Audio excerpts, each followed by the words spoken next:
Hey guys, welcome to Solo ReacTalk. Today I'm going to be reacting to linfamy history of Japan. Today's episode is called How Did Buddhism Come to Japan? Okay, let's start. 3, 2, 1. In the late Kofun, early Asuka period, the Korean kingdom of Paekje dropped 2 bombs in Japan in quick succession. Instead of explosives, these bombs were filled with Chinese culture. The first was the Chinese writing system. The second was Buddhism. When these Chinese culture bombs exploded, you know what, that's a really dark metaphor. How about piñatas instead? When the Japanese beat on these Chinese culture piñatas, Chinese culture candy spilled out all over ancient Japan. These 2 piñatas kickstarted a hard shift towards Chinese thought. Over the next few centuries, Japan would adopt more Chinese culture and systems of government. Let's briefly mention piñata number 1, writing. The Japanese did not have a written language before. Of course, they've seen Chinese script before. It's pretty hard not to. If you lived in East Asia back in the day, the Chinese didn't miss a chance to remind you how superior they were. But just like today, I can find a book written in Chinese. Doesn't mean I understand it or know how to write it.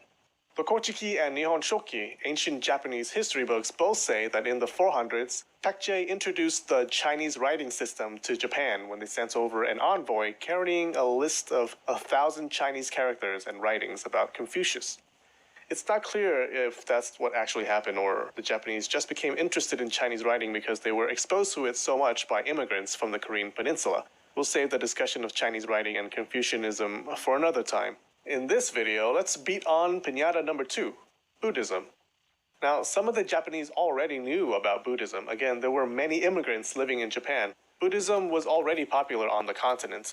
According to the Nihon Shoki, in 552 AD, the Paekje king wanted Japan to help him defend against his neighbors, Koguryo and Shilla.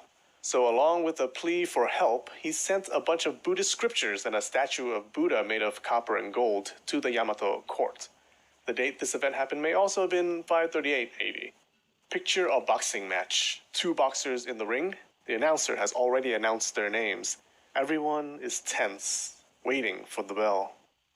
The bell dings and boom, the punches fly. The Buddhist scriptures arriving to Japan was the bell going off. It kicked off a brawl between 2 factions in the Yamato court. They had the same arguments day after day. Should we adopt the new religion or should we not? Leading the anti-adoption side, we had the powerful Mononobe and Nakatomi clans. The Mononobe handled the weapons and armor for the Yamato family. The Nakatomi handled rituals for kami worship. These were the old guards. They spent a long time accumulating power. They were conservative. They didn't want things to change. They warned that it would invite the wrath of the native gods if they worshipped these foreign gods. Leading the pro-adoption side, we had the Soga clan. They were the upstarts, the new kids on the block. They had only recently rose to power, so the others were like, who do these whippersnappers think they are, demanding all this change? They should learn their place. The emperor tried to compromise. The court didn't adopt Buddhism, but the head of the Soga got to keep the statue and could worship in private. Good effort, emperor, but they kept on arguing. Purely coincidentally, an epidemic struck and killed a bunch of people. Not letting a good plague go to waste, the anti-adoption side said, see, the gods are angry. And so the emperor ordered the Buddha statue thrown into a river and ordered the temple that housed the statue burned. The debate raged on for decades, and if you think, oh, they're being ridiculous, how can you have the same debates for decades? I have 5 words that will make you understand. Star Wars or Star Trek. Anyways, one day, the Soga had a flash of inspiration and thought of the perfect winning argument. In 587, the Soga marched over to the Mononobe's seat of power with an army and crushed them, even killing their leader, proving once again that violence is always the answer. After the battle, the Nakatomi were like, oh, you mean adoption? Of course, we love kids. And so the Yamato court adopts Buddhism as its official religion.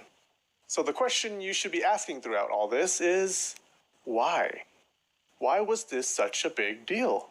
Were they just super religious? Well, they certainly were religious, and I don't want to downplay the religious aspect. But the reason it got so out of control was also political.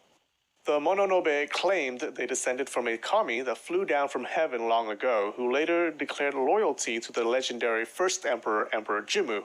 This claim granted them a lot of power in the court. They feared that adopting Buddhism would diminish respect for the kami, the traditional gods, and challenge their authority. The Nakatomi oversaw kami worship rituals. They didn't want Buddhism encroaching on their territory, eating their slice of the pie of influence. Or worse, they didn't want to be made obsolete. On the other side, the Soga were treasurers and traders. They collected and distributed rice and goods produced from Chinese and Korean immigrants. Their role allowed them to talk to foreigners all the time, exposing them to this new religion. In fact, many historians believe that Soga was an immigrant clan. That is, the ancestor of their chieftains came from the Korean peninsula. Whether or not that's true, the Soga did buy into the idea that civilized people followed Buddhism. Plus, they did not derive their power from their relationship to a kami, so they didn't fear a new religion supplanting the old one. The Soga victory was huge. It was a triumph of new power, leaders who were bureaucrats and managed things, over traditional power, leaders whose power originated from religion. I suppose it was also a symbolic victory of the immigrant clans, who mostly leaned Buddhist, over the native clans. It was mostly the immigrant clans who founded Buddhist temples. Now, there are people who will say, so Korea taught Japan writing and Buddhism. Well, no, that's overly simplistic. Just because these things were introduced to Japan from Korea, it does not mean that the Koreans taught the Japanese. They didn't send over a bunch of teachers who went around handing down information from on high, like missionaries spreading the word of God. No, the Japanese chose to study Chinese writing and Buddhism because they wanted to. They were the active party. They were responsible for spreading the use of writing and the worship of Buddhism in the Yamato state. Just wanted to clarify that. As we will see later, instead of letting Buddhism take over, the Japanese would incorporate Buddhism into its native kami worship, similar to how they treat many future foreign ideas and technology. The Japanese have this amazing ability to take something they learn from another culture and, instead of adopting it wholesale, they would convert it to something uniquely Japanese, give it a Japanese twist.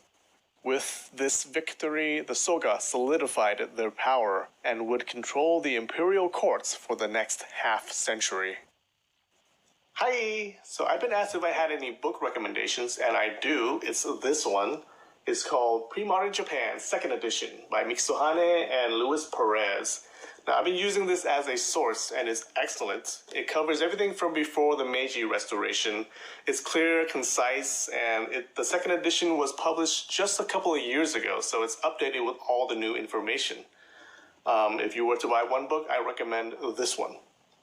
Link in the description. If you buy, I get a little commission, and it helps the channel. Bye! Yeah, guys, that was it. Like in all things, change is hard, but I guess in the past, changing religions is even more hard and more bloody than, having your own personal life experiences, in you changing. So definitely, change is inevitable. It happens, and it's either you're on that wave or you get crashed to the shore, bloodied and broken. And I guess that's what happened to the Mononobe and the Nakatomi clans. They wanted to keep the old ways. They wanted to keep their political and economic power and military power. But it's just not going to happen that way, They should have adopted this kind of new system, the new religion, a lot sooner. Maybe they would have survived and flourished even more, but you can't really see the future. You can't really see where this new change will take you, and self-preservation takes over reasoning and thinking, linear thinking about the future.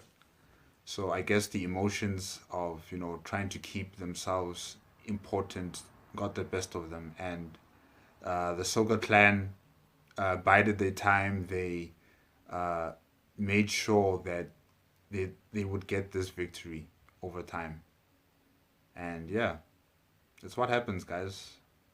That's what happens. Like all over the world, all these religions that we follow, they didn't really just, poof into existence and them becoming like the most powerful, most influential religions. It took a lot of blood and a lot of death, a lot of war for many of these religions that we worship or that we practice today for them to become where they are. So yeah, it's quite interesting. Okay, guys, that's it. Oh yeah, and the bombs. No, man. Linfamy, no. No, man. No. That was weird. That was weird with the bombs. Okay. Until next time, remember to give me a like, comment, and subscribe to my channel. Also, click the notification bell if you want to be up to date with my latest videos. And I guess I'll see you guys next time. All right. Bye-bye.